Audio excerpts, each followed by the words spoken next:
Hey guys, CockeyPotato3 here, and today I'm going to be bringing you a 10 tips and tricks video for Call of Duty Warzone. Now some of these tricks you may know and some of these tricks you may not know, so stick around for the whole video and see if you learn something new. If you do learn something new, be sure to like and subscribe, as I'm going to be posting more Call of Duty Warzone content in the near future.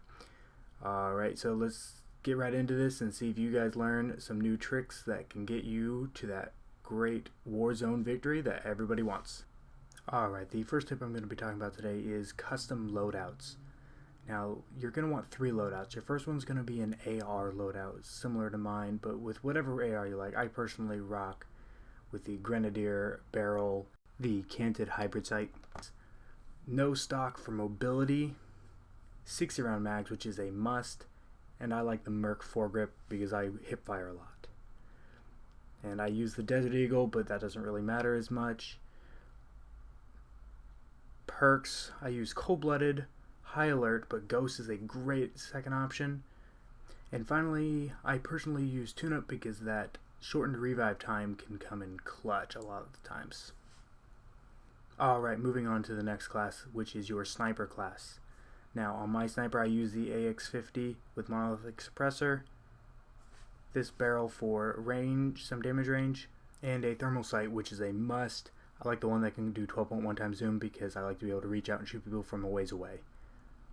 Finally, I use this stock and stipple grip tape to increase my ADS. And as for perks, I still have these same as my other class, Cold-Blooded, High Alert, and Tune-Up. My equipment is the same as well, which is a frag grenade and a heartbeat sensor. And the final class you're going to need is a mix of the two, so you have your AR and your Sniper.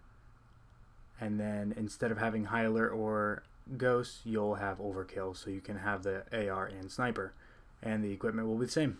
The reason you want all 3 of these classes is if you have a good Sniper but a bad AR, you get this class. If you have a good AR but no Sniper, you'll get this class. And if you have crappy weapons altogether, you'll get this class. That way you can have your best perks and good weapons all at the same time. The next tip I have, tip number 2, is the minimap can change from circle to square depending on your personal preference. I prefer the square minimap because it is bigger, but some people prefer the circle minimap. It all is preference, but it is good information to know that you can in fact change it. The next thing I'm going to talk about is the map rotation. It is defaulted to enabled, I believe. And again, this is personal preference, but I prefer it to stay enabled. I believe that map rotation is helpful in making callouts. If they are in the upper right hand corner of your minimap, they should be up and to your right. If they're in the bottom left hand corner of your minimap, they should be down and to your left. It just makes the most sense for me, but again, it is all personal preference. This brings us to tip number 3, which is the use/reload behavior.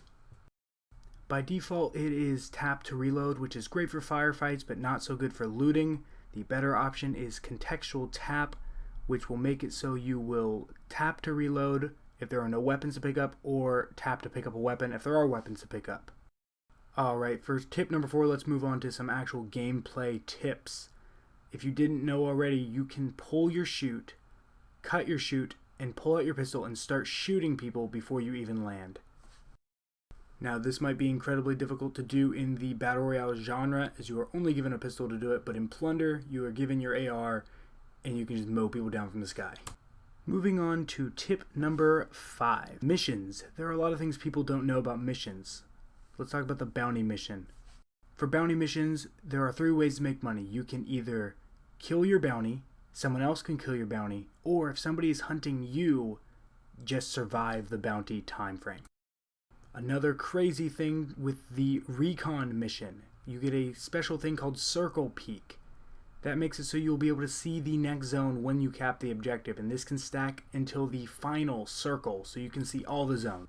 And the scavenger mission, though, is pretty straightforward. A great way to use it is if you die and you have a scavenger mission, that is a guaranteed loot box that you know has not been touched.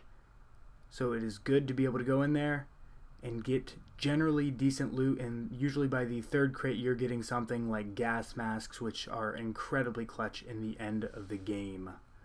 Now we're moving on to tip number 6, which is an incredibly underrated field upgrade that you can find all over the place. I generally find 4 or 5 of them in a match because no one seems to pick them up, which is the recon drone. Now this is an incredibly useful thing if you are in a squad. You can fly them up into the sky, give your squad a live ping, tell them where they're at, see if they're reloading or reviving or anything, and if need be, go in for the kill. I don't have any footage of this, but I have seen videos. You can also crash the recon drone into helicopters, and that blows up the helicopter, which is insane. Now moving on to tip number 7. So, if you are ever in a situation where you have a loadout drop but you are out in the open and you are afraid, you can actually go into pretty much any of the small buildings where you can physically touch the ceiling, and you can get your loadout drop through the ceiling. So you don't have to be out in the open to get your loadout drop. You can be perfectly safe indoors and get that, which could save your life very, very easily, especially in the town area.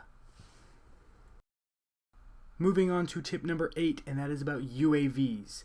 Now many of you know UAVs are very useful as you can see your opponent's whereabouts, but what you may not have known is if all 3 of your players use a UAV at the same time, you'll get an advanced UAV. This will spot everybody on the map, their exact location, and the direction they are looking. Now, perks like Ghost do not stop advanced UAVs from spotting you, so if you get the chance to use an advanced UAV in the end zone, you'll know where everyone is guaranteed. Very, very strong. Moving on to tip number 9 is about armor plates. Now armor plates don't function the same way they do in most battle royales. They actually will only fill up the armor plate that you are on, doing as little help as 1%. So keep an eye on your armor and make sure you're not overusing plates like I did right there. Tip number 10 is about self-revive. Now self-revive is incredibly useful if you get sniped out in the open, or if you get a chance to get to cover right after you get down, you can get the self-revive while the guy is looking for your teammates. Another thing is if you get downed and start using your self-revive and then your teammate picks up the revive partway through, it will pick up where you left off, making the revive much faster. And as a bonus tip, just a friendly reminder, the storm hits for a lot more than most other battle royales. You can't live in the storm for very long unless you have a gas mask. So try to avoid the storm at all costs. Alright, if you found this video helpful at all, be sure to leave a like and a comment down below of something else you'd like to see a video on. I plan on posting a lot more Call of Duty content here fairly soon. Alright.